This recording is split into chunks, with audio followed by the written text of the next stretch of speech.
Olá pessoal, sou o professor Luiz e hoje a gente vai falar sobre princípio multiplicativo de contagem. Como o próprio nome diz, é uma forma de contar, só que usando a multiplicação. Antigamente, quando o pessoal ia contar alguma coisa, possibilidades, formas de se fazer, maneiras diferentes de se fazer, eles utilizavam esse método aqui, ó. Eu coloquei um exemplo 1 aqui, ó, dos dados, de quantas maneiras diferentes esses dados, 3 dados, podem ser jogados, quantos resultados, quantas ordens diferentes a gente vai ter. Então eu coloquei todas as ordens aqui, ó, como se eu jogasse um dado 3 vezes, ou jogasse 3 dados ao mesmo tempo e colocasse o número assim, ó. O primeiro deu 6, o primeiro deu 5, o outro deu 3. Eu coloquei todas as possibilidades aqui, ó. E olha quantas possibilidades tem. Vou tentar deixar na mesma tela. A quantidade de possibilidades. E aí eu escrevi isso tudo aqui só para mostrar, porque eu não faria isso de jeito nenhum. Tá? Eu tenho 6 grupos de 36 possibilidades aqui, ó. E aí eu fiz a conta aqui no lado, deu 216 possibilidades. 216 ordens. Sim, sequências diferentes que a gente pode jogar com 3 dados. Sabendo que cada dado a gente tem 6 faces, né? Então tem 6 possibilidades cada jogada. Então assim, ó, para simplificar isso aqui, existe o PMC, que é o princípio multiplicativo da contagem. Em vez de a gente contar de sequência em sequência, desenhando, a gente vai fazendo o seguinte aqui, ó. A gente precisa contar o número de etapas desse evento. Qual que é o evento? O evento é jogar os dados 3 vezes. Ver quantas possibilidades tem. As etapas são o seguinte. Ele pediu para jogar 3 vezes. Cada etapa é uma vez. Cada vez que joga é uma etapa. Quantas possibilidades tem em cada etapa? Quantas faces tem o dado? 6, né? Então assim, ó. Eu coloquei aqui, ó.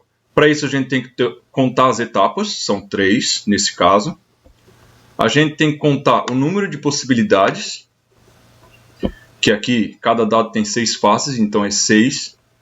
E aí uma pergunta que a gente tem que fazer é se uma etapa vai influenciar a outra. E aí eu vou fazer uma pergunta aqui rapidinho. Eu tenho esses 3 dados aqui, ó. Eu vou jogar esse primeiro dado. E a minha pergunta é a seguinte, será que ele vai influenciar no resultado do segundo? Será que se eu tirar 6 aqui, eu vou eliminar o 6 daqui? Ou será que eu posso ter 6 aqui de novo? Então assim, não vai ter influência nenhuma, certo? Então assim, ó, número de possibilidades vai ser 6 no primeiro dado, 6 no segundo, 6 no terceiro, 6 na primeira etapa, 6 na segunda etapa, 6 na terceira etapa. E aí eu vou colocar aqui, ó, que nesse caso a gente vai ter número de possibilidades, cada possibilidade aqui são as 3 etapas, ó, e o número de possibilidade delas vai ser 6 na primeira, 6 na segunda, 6 na terceira. E como eu tenho princípio multiplicativo, eu não vou ficar contando de 1 em 1. Eu vou multiplicar para ficar mais simples para mim. Olha a quantidade de espaço que eu gastei para fazer as etapas de uma em uma. Olha aqui, ó, isso tudo aqui, esse quadro grandão aqui. E olha a quantidade que eu gastei para fazer a conta toda.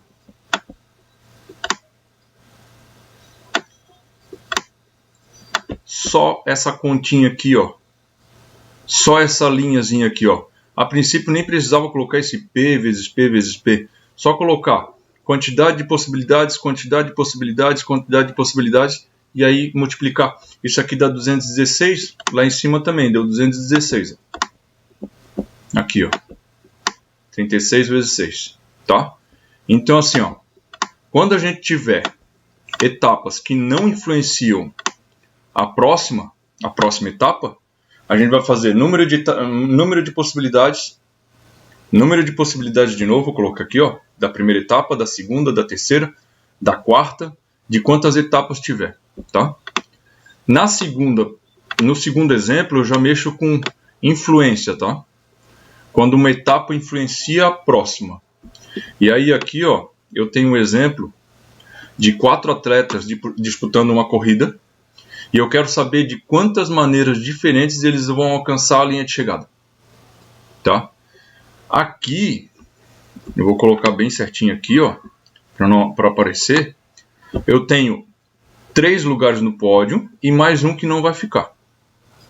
Então eu tenho que pensar o seguinte, assim, ó. Qual é a quantidade de possibilidades que eu tenho? Quantos atletas podem alcançar o primeiro lugar? Ninguém conseguiu chegar ainda. Quantos atletas estão correndo? Não são 4? Então aqui eu tenho que a possibilidade de alguém chegar em primeiro lugar é 4.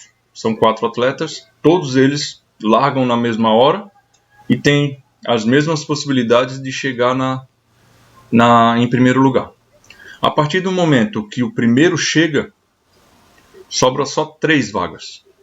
Só 3 lugares agora. São 3 possibilidades, são 3 corredores querendo chegar na linha de chegada, né? Alcançar a linha de chegada. Então, a partir desse momento, para chegar em segundo lugar, vão ter 3 pessoas só.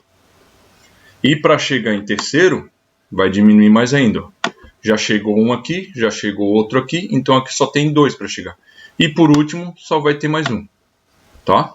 Então, olha a quantidade de possibilidades aqui que eu escrevi também, nesse caso. Eram só 4. Às vezes a gente tem corrida com 10 pessoas e a gente tem que analisar todas as possibilidades. Imagina, com 10 aqui, quantas possibilidades teriam? E a minha conta seria simplesmente isso aqui, ó. Quando a etapa influencia, a gente sempre tem que... A primeira possibilidade fechou, são todos. A segunda etapa vai ter uma possibilidade a menos. Na terceira, vai ter 2 possibilidades a menos. Então eu vou escrever aqui rapidinho para demonstrar aqui, ó. Na primeira etapa, eu tive 4 possibilidades. Na segunda, 3. Na terceira, 2 possibilidades. E na quarta, tive só uma. O princípio multiplicativo tem que fazer multiplicação. Então eu vou pegar o 4 vezes o 3, que vai dar 12. E aí vou multiplicar esse 12 aqui, ó, pelo 2, vai dar 24. E o 24 eu vou multiplicar pelo 1 para saber quantas possibilidades tem. Tá? E aí eu vou finalizar minha conta aqui sabendo que as possibilidades de sequências de ordens de chegada vão ser 24 maneiras diferentes. E aí, ó, se eu for contar aqui de uma em uma, eu vou ter aqui 1, 2, 3, 4, 5, 6. Tem 6 etapas, 6 possibilidades para cada etapa e eu tenho 4 etapas. 1, 2, 3, 4. 4 vezes 6, 24, não é? Então, temos que pensar o seguinte. Ó, de maneira resumida, ver quantas etapas tem e colocar os risquinhos. Eu faria assim, ó. Ver quantas etapas tem e vou colocar o risquinho. 1 etapa, 2 etapas, 3 etapas, 4 etapas, assim por diante. Quantas etapas tiver. Perguntar se cada uma, quantas possibilidades tem em cada uma. E aí vem junto com outra pergunta, que é se a primeira influencia a próxima. Se uma etapa influencia a próxima etapa. Se influenciar, eu vou diminuindo. Até chegar no 1. Se não influenciar, eu vou na possibilidade inteira e vou fazendo assim. É bem simples, a gente só tem que praticar. E nos próximos vídeos a gente vai fazer mais alguns exemplos, tá? Muito obrigado e até mais.